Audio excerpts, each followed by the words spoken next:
Hello everyone. I hope सब बढ़िया है और सब बढ़िया है। तुम बढ़ते हैं आगे हमेशा की तरह इलेक्ट्रोकेमिस्ट्री क्लास 12 एंड आज हम करेंगे क्वेश्चन नंबर 4। अब यहाँ से थोड़े अच्छे क्वेश्चन चालू होंगे, ठीक है, जिनको करने में मज़ा आएगा। तो पढ़ते हैं हम। क्वेश्चन क्या है कि we need to calculate standard cell potential of a galvanic cell in which the following reaction take place. ये दो रिएक्शन हो रही है, सेपरेट सेल है दोनों, पहले ही कह रहा हूँ, दोनों सेपरेट सेल है, दोनों में ऐसी रिएक्शंस हो रही है और हमें निकालना है delta ji and equilibrium constant. दो चीज़ हमें निकालनी है, ठीक है। क्या निकालना है? इक्विलिब्रियम कांस्टेंट और जी, ये दो चीज़ हमें निकालनी। अब यहाँ पे जो फॉर्मूले यूज़ होंगे, पहले आपको बता देता हूँ मैं फॉर्मूले कौन कौन से यूज़ होंगे। यहाँ पे जो फॉर्मूले यूज़ होंगे, पहला फॉर्मूला होगा स्टैंडर्ड पोटेंशियल निकालने का, स्टैंडर्ड इलेक्ट्रो पोटेंशियल निकालने का। ये फॉर्मूला हमें पता होना चाहिए। क्या होगा? ई स्टैंडर्ड ऑफ कैथोड, जो कैथोड सेल होगा, minus E not of what, anode. Simple, समझ रहे हो? सिंपल, बहुत सिंपल फॉर्मूला है। सेकंड फॉर्मूला क्या है? डेल्टा जी नोट निकालने का। डेल्टा जी नोट जो होता है वो होता है हमारा एन एफ ई नॉट। इसलिए मैंने यहाँ फॉर्मूला, ये वाला फॉर्मूला दिया क्योंकि हमें इसकी जो वैल्यू यहाँ पे नीड होगी इसकी हमें, ठीक है।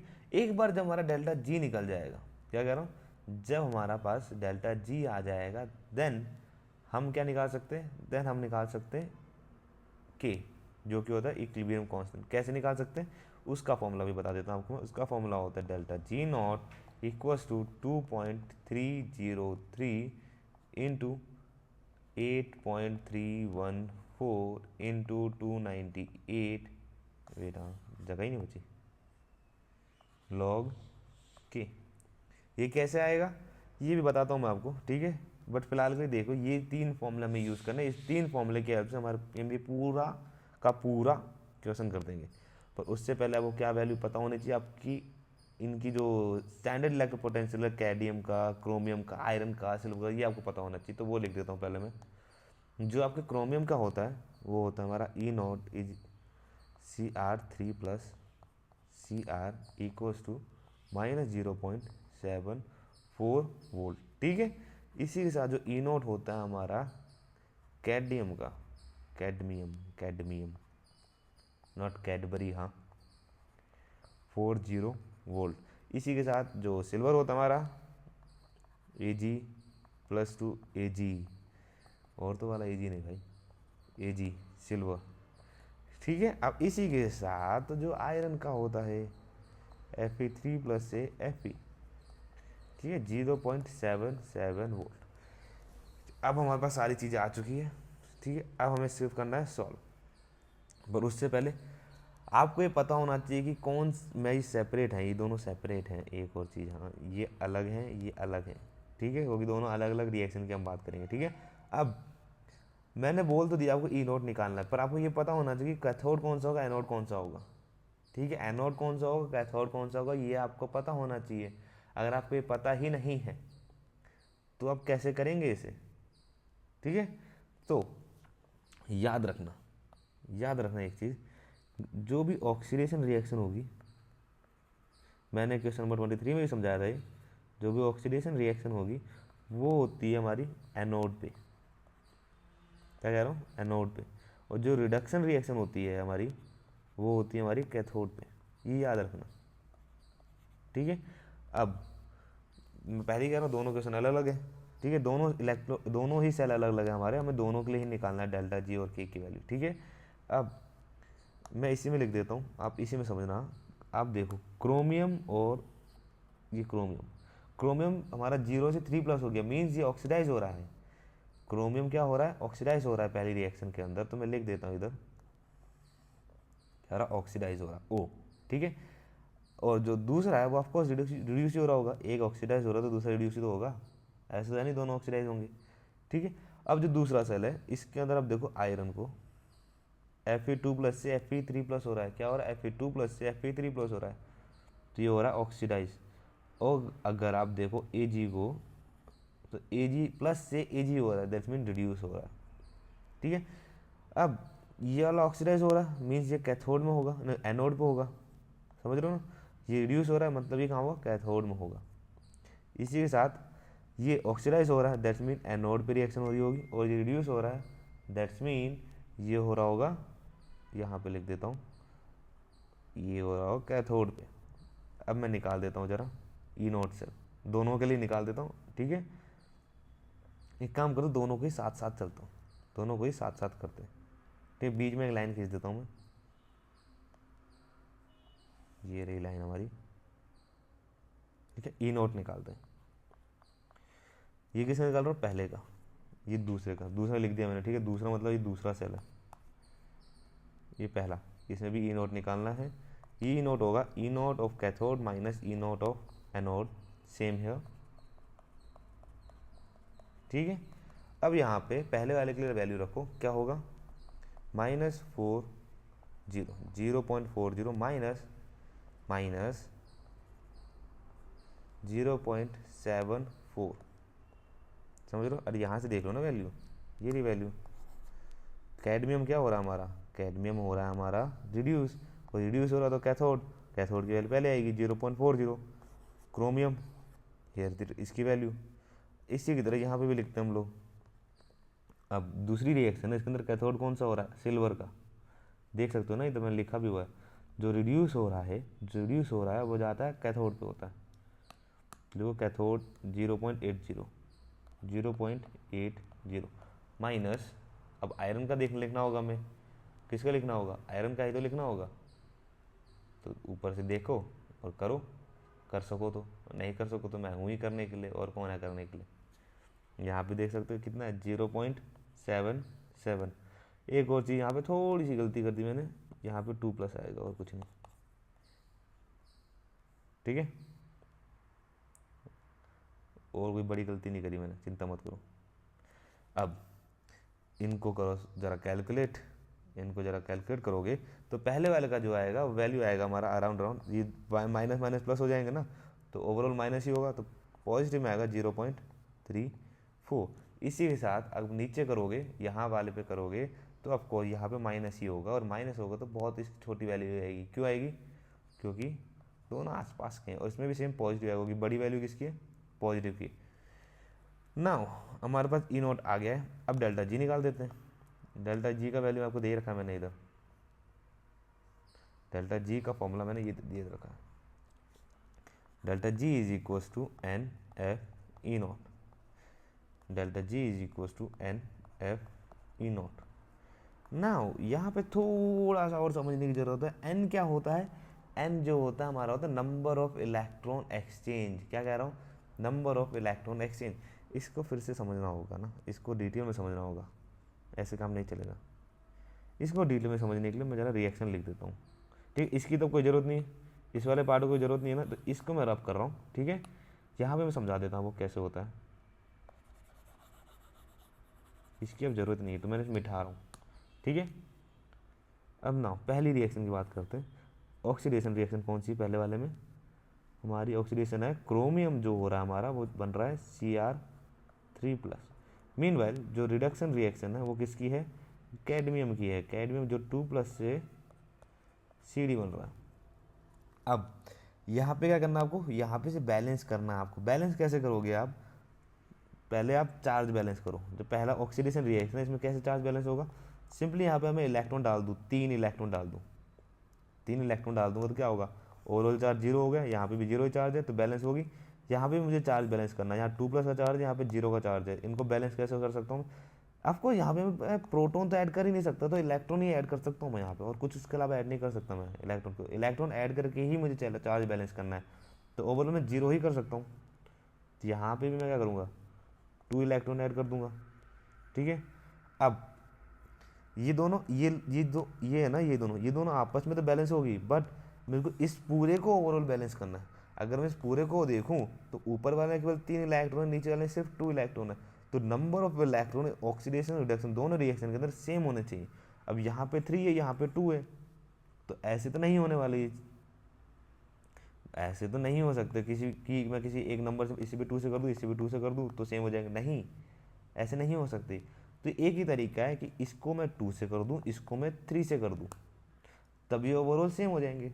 समझ रहे हो ना क्या करूँ मैं, अब देखो, अब मैं करूँगा वेट हाँ, पहले मैं इसको थोड़ा साइड करूँ। हाँ ना, इसको मैं करूँगा मल्टीप्लाई बाय 2, इसको मैं करूँगा मल्टीप्लाई बाय 3। अब जैसे ही मैं नीचे वाले को पहले लिख देता हूँ, मल्टीप्लाई करूँगा 3 से, तो क्या होगा, ये जो 2 इंटू 3 इज 6, ठीक है, ये 6 हो गया। अब ये कैड में यहाँ पे 3 से इंटू किया 3 आ गया, और यहाँ पे भी 3 आ गया, ठीक है। ये तो कर दिया मैं 3 से मल्टीप्लाई। ऊपर वालों को मैं 2 से मल्टीप्लाई करूँगा तो क्या होगा, यहाँ 2 आ जाएगा, यहाँ 2 आ जाएगा, और 2 इंटू 3 क्या हो जाएगा, 6 इलेक्ट्रॉन हो जाएंगे। समझ गए। अब हो गया हमारा ये बैलेंस, अब हमारी पूरी रिएक्शन बैलेंस। अगर आप देखोगे ना तो रिएक्शन भी हमें कुछ इसी तरीके से दे रखी है, 2 chromium 2 chromium 2 chromium 2 chromium 3 cadmium 3 cadmium 3 cadmium 3 cadmium, इसी तरीके से दे रखी है, राइट। वही रिएक्शन मैंने नीचे लिख दी। अब आप इसमें देखो, मैंने क्या बोला, एन क्या होता है, नंबर ऑफ इलेक्ट्रॉन एक्सचेंज। इसमें नंबर ऑफ इलेक्ट्रॉन एक्सचेंज कितने हो रहे हैं, 6 हो रहे हैं, 6 हो रहे हैं ना। समझ गए यहाँ से एन कैसा है। अब दूसरे में भी देख लेते हैं, हमारी आयरन वाली, जो इसमें ऑक्सीडेशन रिएक्शन कौन सी हमारी आयरन की है। आयरन Fe2+ से क्या हो रहा है, Fe3+ बन रहा है, समझ रहे हैं। और हमारा जो सिल्वर है वो Ag+ से Ag बन रहा है। इसमें भी चार्ज बैलेंस करना होगा। जैसे ही मैं चार्ज बैलेंस करोगे तो ऊपर देखोगे आप तो एक में +2 है, एक में +3 है, करेक्ट है, +2 +3। यहाँ क्या कर सकते हो, सिंपली अगर मैं इधर एक इलेक्ट्रॉन प्लस कर दूँ तो क्या होगा, इधर भी ओवरऑल चार्ज +2 हो जाएगा, +3 एंड -1, ओवरऑल चार्ज +2, राइट। यहाँ +2 है, करेक्ट है।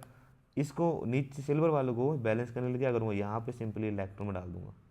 अब यहाँ पे क्या हुआ, 0 हो गया, यहाँ पे भी 0 हो गया, दोनों का चार्ज बैलेंस है, ठीक है। अब चार्ज दोनों जगह बैलेंस है, दोनों जगह बैलेंस है। अब हम देखेंगे नंबर ऑफ इलेक्ट्रॉन दोनों जगह सेम है, एक इलेक्ट्रॉन सेम है, समझ गए। यहाँ पे इलेक्ट्रॉन सेम है तो हमें कुछ भी मल्टीप्लाई करने की जरूरत नहीं है, सिंपली यहाँ क्या आ जाएगा, delta G is equals to 1 into. अब एफ क्या होता है, एफ होता है हमारा फराडे चार्ज। इसकी वैल्यू आपकी मर्जी है क्या लेनी है, ठीक है। बस जनरली हम लेते हैं 96500, समझ रहे हो। ये एक्यूरेट वैल्यू नहीं है, अगर आप एक्यूरेट वैल्यू पे जाओगे तो समथिंग कराती है 96487। क्या कर रहा हूँ मैं, समथिंग एक्यूरेट वैल्यू जब जाओगे आप 96487, ये होती है accurate value. But generally calculation easy करने के लिए हम ले लेते हैं 96500, समझ रहे हो, समझ रहे हो ना। ई नोट की वैल्यू इसमें कितनी है, 0.34, इसमें कितनी है 0.03। अब सिंपल मैथमेटिक्स है, और कुछ भी नहीं, उससे ज़्यादा मैथमेटिक्स है, कैलकुलेट करो फिर। सिंपल मैथमेटिक्स है तो सिंपल मैथमेटिक्स है, कैलकुलेट करो। कैलकुलेट करोगे तो आपका आंसर आ जाएगा अराउंड 196860 जूल पर मोल, ये आपका आंसर आ जाएगा। और इसका आप लिख सकते हो कितने, 196.860 किलो जूल पर मोल। अब एक चीज़ ध्यान रखना, यहाँ मैंने एक चीज़ मिस कर दी, मैंने ऊपर लिखा नहीं लिखा मैंने ऊपर, कि ये जो वैल्यू होती है माइनस, यहाँ पे माइनस होता है, ठीक है। डेल्टा जी की वैल्यू अगर नेगेटिव है तब भी वो काम की है, अगर वो नेगेटिव नहीं है मतलब आपकी रिएक्शन फालतू रिएक्शन है, वो स्पॉन्टेनियस रिएक्शन ही नहीं है। याद रखना, डेल्टा जी क्या इंडिकेट करता है, स्पॉन्टेनिटी इंडिकेट करता है रिएक्शन की, मीन्स कि रिएक्शन स्पॉन्टेनियसली आगे बढ़ रही है या नहीं बढ़ रही, ठीक है। अगर डेल्टा जी की वैल्यू नेगेटिव है दैट मीन वो स्पॉन्टेनियस रिएक्शन है, अगर वो नेगेटिव नहीं है तो स्पॉन्टेनियस रिएक्शन नहीं है, ठीक है। अब इसमें भी आप जरा मल्टीप्लाई कर दो, जरा इसमें भी आप मल्टीप्लाई करोगे तो आपका आंसर आ जाएगा -2895 जूल पर मोल, जिसको आप लिख सकते हो अगेन -2895 किलो जूल पर मोल, ठीक है, नेगेटिव वैल्यू, ठीक है। इसमें भी नेगेटिव वैल्यू है डेल्टा जी नोट की, डेल्टा जी नोट है, डेल्टा जी नहीं, ठीक है। ये आ गया आपका, ये आ गया ना। यहाँ से आपकी आ गई डेल्टा जी नोट की वैल्यू जो आपको निकालनी थी, ठीक है। दोनों रिएक्शन की डेल्टा जी नोट की वैल्यू आ गई आपके पास ना। हो अब क्या निकालना है, के की वैल्यू निकालनी। अब वेट, हाँ ब्लू यूज़ कर लेता हूँ मैं। अब याद रखना, आपकी नस्ट इक्वेशन आपको याद है, नस्ट इक्वेशन क्या होती है, E is equals to E naught minus, हम 0.5 छोड़ो इसे, 2 पॉइंट वेट, हाँ 8.314 into temperature divide by n. Correct, हाँ करेक्ट बोल रहा हूँ ना मैं, नहीं बोल रहा हूँ तो बता दो मेरे को, ठीक है। Log oxidation divide by reduction, ठीक है, ऐसे करते हैं हम लोग। बट याद रखो जब भी हम इक्विलिब्रियम निकालेंगे तो ये जो वैल्यू होती है ये हमारी के हो जाती है, क्या हो जाती है, के, ठीक है। और ये वैल्यू हमारी जीरो हो जाती है, क्या हो जाती है, जीरो। अब क्या कह रहा हूँ मैं, ध्यान से सुनना कि अब ई नॉट, इससे ज़रा कंपेयर करो ई नॉट को, किससे कंपेयर करो बेटा, ई नॉट को इससे ज़रा कंपेयर करो, ठीक है। जैसे ही आप इससे कंपेयर करोगे तो आपकी जो ओवरऑल है ना ये वाली रिएक्शन बन जाए, आपका ये वाला फॉर्मूला बन जाएगा, कौन सा वाला, ये वाला फॉर्मूला बन जाएगा। Delta G naught equal to 2.303 into 8.314, 298 क्यों लिया मैंने, 298 क्यों लिया मैंने, क्योंकि मैंने कहा था टेम्परेचर 8.314 इंटू टेम्परेचर, ठीक है। अब याद रखना कि जब भी क्वेश्चन के अंदर टेम्परेचर गिवन ना हो तो आपको टेम्परेचर लेके चलना होता है 25 डिग्री सेल्सियस, ठीक है, 25 डिग्री सेल्सियस, जब भी इसमें टेम्परेचर गिवन ना हो, ठीक है। अगर टेम्परेचर गिवन नहीं है तो हम लेंगे 25 डिग्री सेल्सियस, और जब भी आप इसमें 273 में प्लस करोगे तो 298 ही आता है, ठीक है। 289 लिख दिया मैंने, 298 ही आता है, याद रखना 298, इसलिए हम डायरेक्टली लिख दिया मैंने। और यहाँ पे हम टेम्परेचर किसमें लेते हैं, केल्विन में लेते हैं, ठीक है। अब डायरेक्टली ये फॉर्मूला पुट करो, आपका आंसर आ जाएगा। तो फॉर्मूला ब्लू से ही चलते हैं हम लोग, क्या फॉर्मूला है, delta G naught equal to 2.303 into 8.314 into 298 log K, ठीक है। यहाँ पे भी सेम फॉर्मूला अप्लाई होगा। अब यहाँ पे एक इम्पॉर्टेंट पार्ट फिर से मैं कह देता हूँ, यहाँ पे जो वैल्यू होगी डेल्टा जी की नेगेटिव होगी, ठीक है, ये, ठीक है। अब आपने डेल्टा जी की वैल्यू निकाली रखी, करेक्ट है, डेल्टा जी की वैल्यू निकाली रखी है तो सिंपली पुट करो डेल्टा जी की वैल्यू, आपका आंसर आ जाएगा, ठीक है। सबसे पहले मैं इस वाले में कंप्लीट कर देता हूँ, लेफ्ट वाले में, वाइट से ही चलते, वाइट में अच्छा लग रहा है, ठीक है। तो क्या आ जाएगा, -196,860 equals to -2.303 into 8.314 into 298 log K, समझ रहे हो या नहीं समझ रहे। अब log K equals to minus से माइनस कर 196,860 डिवाइड बाय 2.303 इंटू 8.314 इंटू 298, ठीक है। यहाँ से log K is will be equal to 34 something आ जाएगा आपका आंसर, 5014। अब यहाँ से के लॉग के ना, इसको मैं ऐसे लिख देता हूँ, लॉग के इक्वल टू 34.5014। अब के की वैल्यू निकालनी है तो लॉग जाएगा राइट हैंड साइड, जब भी राइट हैंड साइड जाएगा तो ऐसे लिख देना डायरेक्ट, इसकी वैल्यू निकालो आप के की वैल्यू निकालोगे तो आपकी समथिंग हो जाएगी 3.172 इंटू 10⁻34, दैट्स इट। ये के की वैल्यू आपकी कौन सी रिएक्शन के लिए, पहली रिएक्शन के लिए जो कि क्रोमियम और कैडमियम के बीच हो रही थी। यही सेम चीज़ आपको यहाँ पे अप्लाई करनी है, तो यहाँ पे भी वैल्यू पुट करो, 2895 equals to -2.303 into 8.314 into 298 log K, minus से माइनस कैंसिल, ठीक है।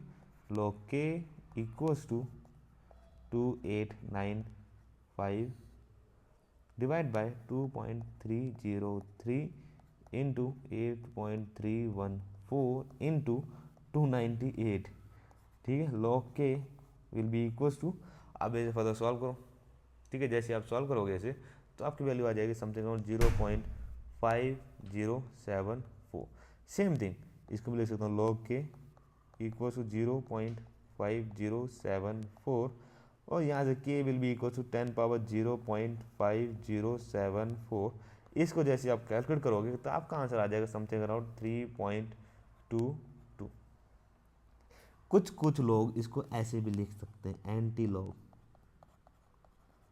लॉग 0.5074, इसको ऐसे भी लिख सकते हो, और इसको 10 पावर 0.5074 भी लिख सकते हो, ठीक है, सेम चीज़ दोनों।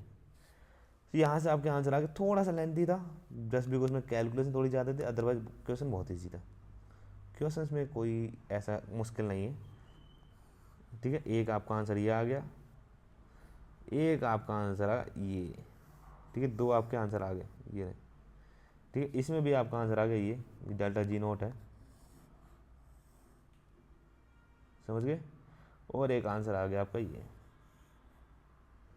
क्लियर। ये दो चीज़ आपको निकालनी थी, डेल्टा जी नोट और इक्विलिब्रियम कांस्टेंट, ये दोनों ही आ गया हमारे पास, दोनों रिएक्शन की, ठीक है, clear this is the answer.